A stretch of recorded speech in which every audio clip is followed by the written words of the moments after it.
Hi, my name is Kevin Day, and I'm the composer of Symphony Basquiat.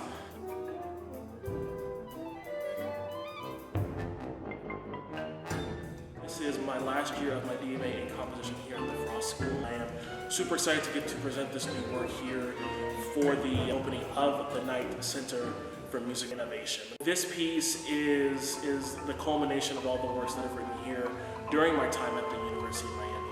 Inspired by the painter Jean-Michel Basquiat from New York. I've known his work for quite a long time through various media and have just been very captivated with how visceral and how powerful his works are.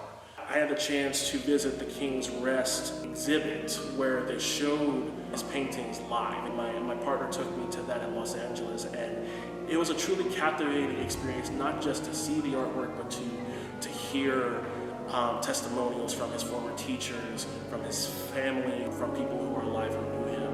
And the whole thing was very inspirational to me. What this piece is a set of 4 movements based on 5 paintings of Jean-Michel. This is a work that was really fun to write. It challenged me to write in a way that I have not previously. It's a lot more avant-garde, and it has a lot more contemporary elements to it, but I tried my best to capture the essence of what Basquiat's paintings were and what they mean to me.